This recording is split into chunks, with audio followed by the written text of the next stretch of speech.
Hello, my name is Bob Waechter, or Robert Hermann Waechter. I am the son of Alphonse Karl Waechter, who was born in Germany in Westphalia in 1930, and he is the son of Hermann Waechter, who was born in Bad Driburg, which is a small town in Westphalia, in 1882. My grandfather, unfortunately, died before I was born. Well before I was born, unfortunately, and so I never got to meet him. But I did hear many stories through my my mom and my dad. My mom really got along well with my grandfather. He was a very heartfelt man, from what I understand. My grandfather, being born in 1882, when World War I came, there were two things that kept him out of World War I. Number one was that he was a dentist. He was going to school, or went to school as being a dentist and was a dentist. And he was also a little bit on the old side when World War I started. So he avoided that debacle. He married a woman, my grandmother, Katarina, who was 17 years his younger. Was born in 1899. Was also really very wonderful person. She was very Westphalian, and by that what I mean is very stiff-backed, tight-lipped, and I guess the closest thing that we have to that here in the U.S. would be like a New Englander, which I think was a little bit different than my grandfather, who was probably, if he was very professional, he was probably a little bit warmer than my grandmother, who was certainly warm with me when I met her, but she I think she wore a corset until the day she died. So I always remember her being straight, stiff back. Well, anyways, getting back to my grandfather, just as a family, they had four kids, three girls and one boy. My dad was the youngest of the four. He was born in 1930, and my oldest aunt was born in 1925.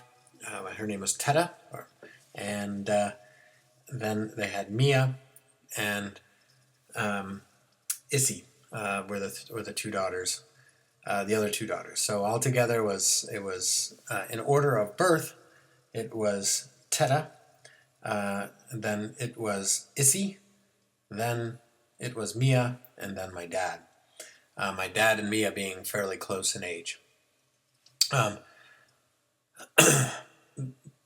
My grandfather was a bit of I would say he was a pacifist, and he was also very politically aware, going to college and having a good group of friends. When Hitler came to power in the 30s, my grandfather was truly disheartened and was embarrassed by their new leader. He was a total anti-Nazi, didn't believe in the party, didn't believe what they stood for, certainly did not agree with their feelings on Jews or other immigrants. My grandfather had many Jewish friends. He had friends from all over the world who were also dentists, and it was a tight community. So when my dad was about 6, it was 1936, he told me his earliest recollection of a conversation that his father, my grandfather, had with my father. And my grandfather, the earliest recollection of a conversation about Hitler, I should say, my grandfather told my father that Hitler was going to get us into a war, and that Germany was going to lose the war, and that because of their treatment of Jews and immigrants, and they would be the embarrassment of the entire world. That's quite insightful for 1936. He certainly saw the writing on the wall, which absolutely came to fruition But my grandfather, as time went on, my grandfather had to be careful about his opinions about Hitler because in the 30s, as war became more and more imminent, all children were required to attend Hitler Youth, and they were pretty much brainwashed into the Hitler doctrine, and they were told in no uncertain terms that if they heard anybody, including their parents, talking ill of Nazism or Hitler or anybody else in the Nazi regime, that they were to report those people to their to the authorities, and it certainly did happen. There's no question about that, and lots of people lived in fear because of that. So my grandfather, though, was not going to put up with that, and still met with his friends, but he did it in secret, where not even his wife could hear what they were talking about. He didn't want to take any chances. He met with his friends, certainly before the Jews were pulled away, to talk about Hitler and see what they could do to resist, what they could do to stop this regime from happening. And they could never let the children know what was going on, because even though they were there, the children were his own. Because of this indoctrination, because of this brainwashing, they certainly would have turned him in. As the 30s waned and headed towards the 40s, and the Nazi Party took more and more control, at first the Nazis did not allow any Jews to hold any professional licenses. So Jews couldn't be doctors, they couldn't be dentists, they couldn't do anything that was a profession. And ultimately, it went to party members. The only people that could hold professional office, even dentist, had to join the party. Well, my grandfather would have absolutely nothing to do with the party. He gave up his practice in dentistry and became a barber. Certainly being a barber is much lower status, much lower income, and there's a stigma associated with that, I guess, a bit, especially in Germany, where status is everything. But my grandfather was so adamantly anti-Nazi that he would not compromise his integrity by joining the Nazi Party just so he could remain being a dentist. So it's very telling of his integrity and his feelings towards this party. When the war started, of course, at the beginning of the war went well for the Germans, but it didn't take long for the British to start bombing German cities. And of course, after December 7th, 1941, when the Americans got involved, the bombing of German cities was constant. And much like you hear about British families sending their children to the country during the Blitz, a lot of German families who lived in cities sent their kids out.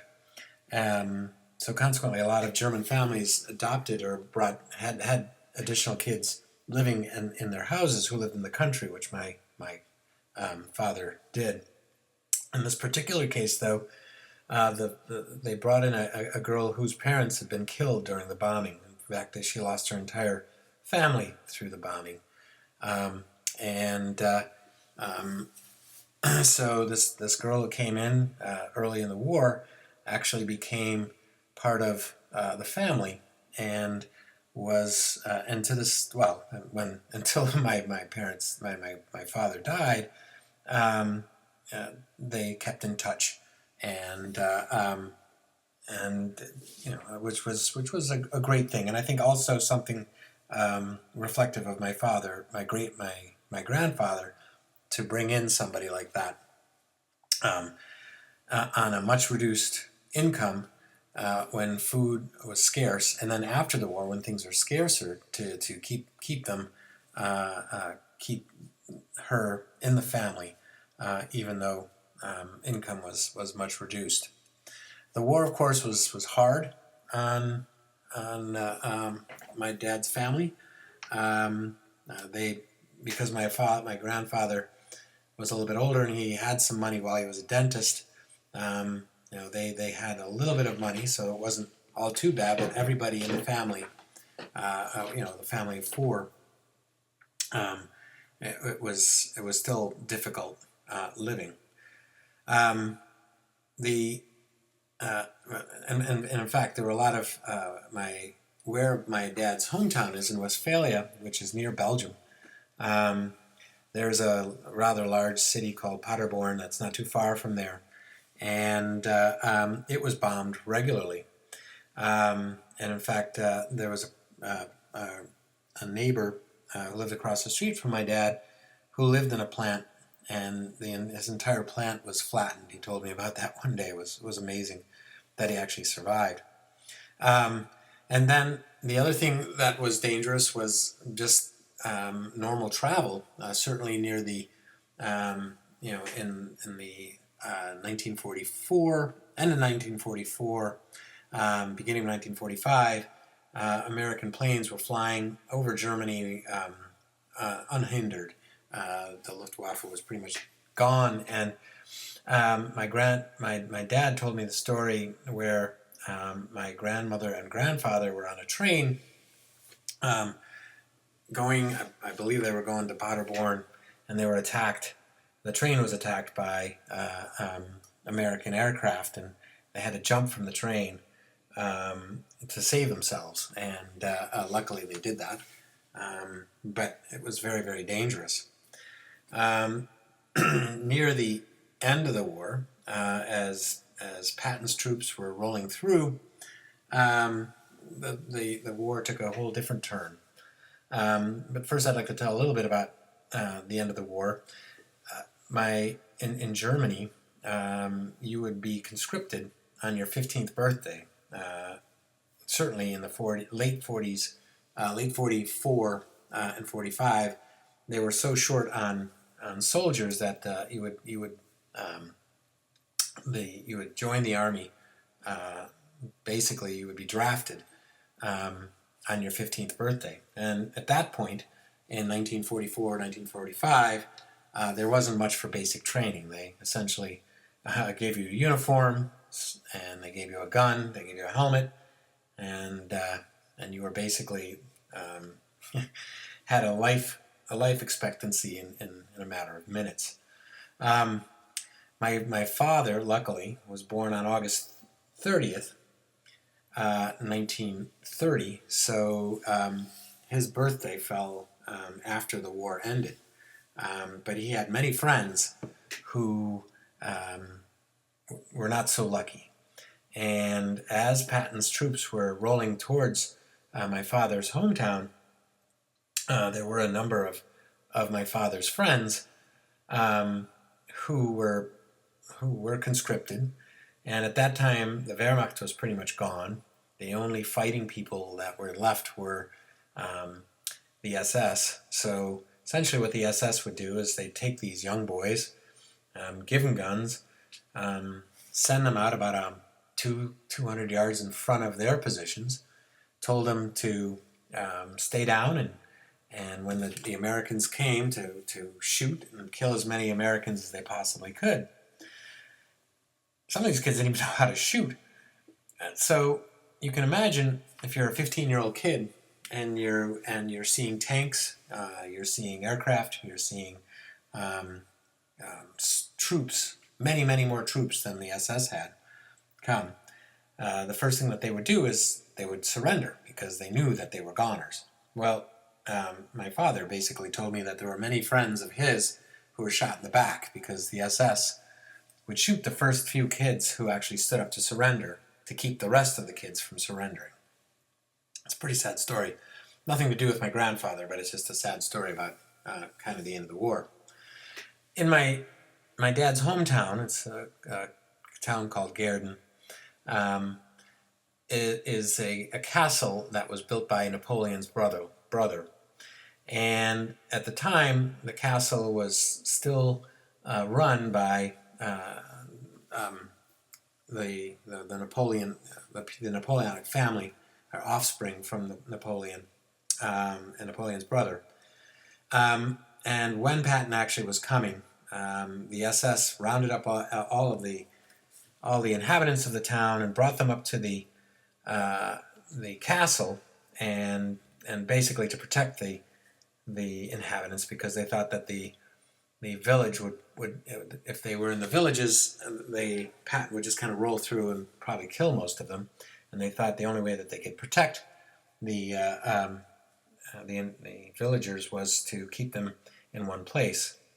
Now, my grandfather, who was not quite upset about the situation, he was happy to see the Nazis go, basically said, within earshot of the SS, who are not exactly the nicest people in the world, he said, of course he said this in German, he said, well, it won't be long now until we're all speaking English. Well, one of the SS soldiers heard this and threw my grandfather up against the wall and was about to shoot them when the mistress of the house basically came over and stopped them and said, there will be no German blood spilled in my house. And that was the only thing that saved my grandfather's life. So, of course, history, the SS was overrun. They ran out. Luckily, once the SS left, the Americans didn't really shoot. There was no reason to shoot because the SS was gone.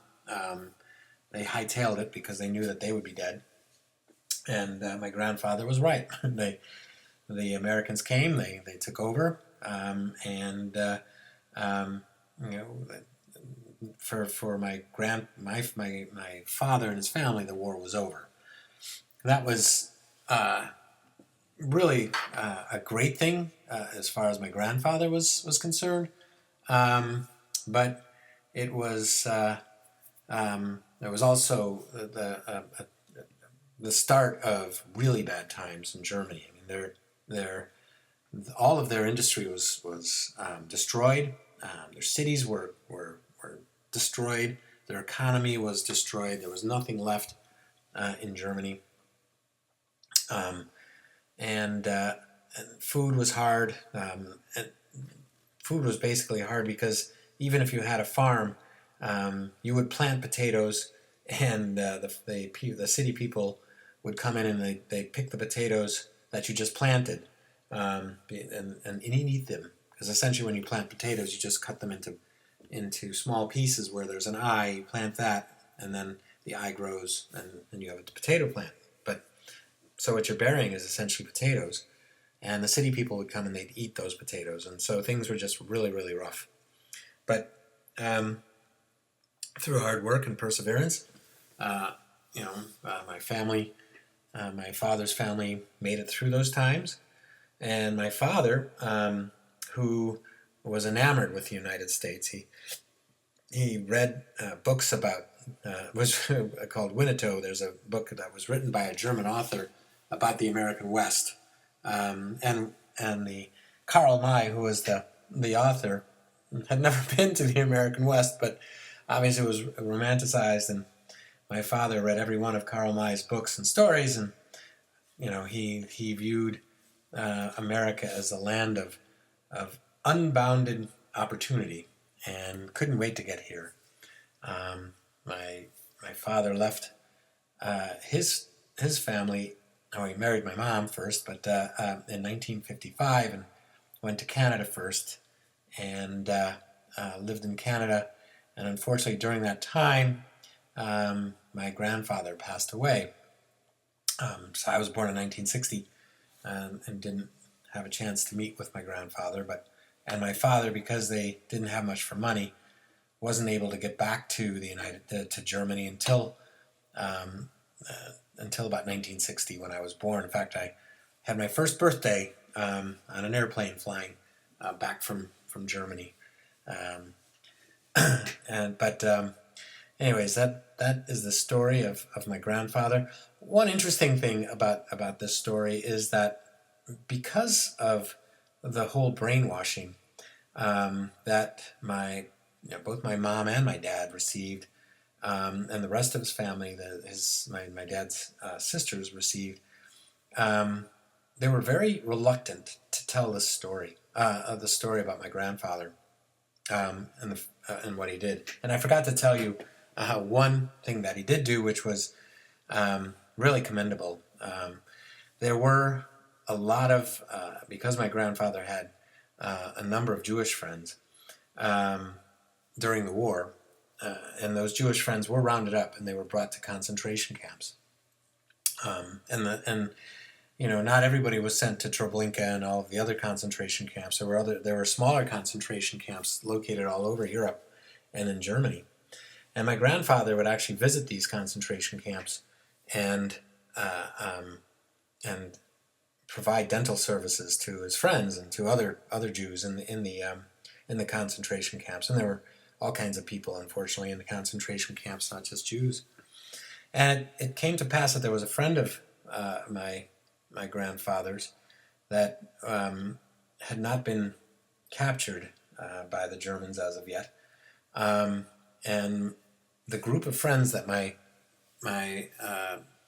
grandfather had got together and planned the escape for this friend to get to Switzerland, which was extremely dangerous, not just for their Jewish friend who was trying to get to Switzerland, but also for anybody who helped him get there, because the penalty for this is death.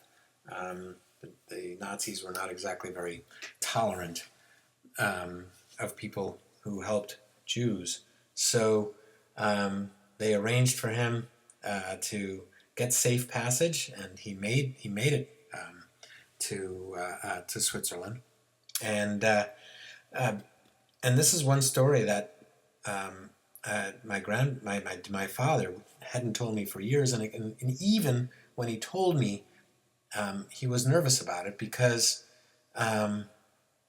the knowledge of this during the war would have landed you at minimum in jail and most likely in front of a firing squad. So the fear stayed with my dad. I would say almost until he died, which is amazing. So people think that this couldn't happen anymore. This is crazy. This craziness that happened during 1930s and 1940s, and I myself used to think that. And then when Yugoslavia fell apart, and you had the Serbs and the Croats, and you had the atrocities between the Serbs and the Croats. And if you look at the atrocities which happened in Cambodia, and you look at the what's happening in Russia even now with brainwashing, and to an effect even here in the United States, which is very, very scary. Basically people telling us that what you're hearing is false news or having alternative truths. This could happen again, and we have to be vigilant, and we have to remember what makes us strong and what makes us the great country that we are. And we have to, because it's a slippery slope, and it can happen very fast. I think Germany didn't have the luxury of strong institutions because of the aftermath of World War I. And so it was probably easier for someone like Hitler to take command and take power without having the checks and balances that we have. But it wouldn't take much for that same type of despotism to take control here, with a strong leader and the lies that go around him. And I remember that about my grandfather, and I'll do whatever I can um, to stop that. And in memory of my father, and also because I also have that integrity, I think, that my grandfather had. So that's the story of of my grandfather, Hermann Waechter, and this is Robert Waechter signing off.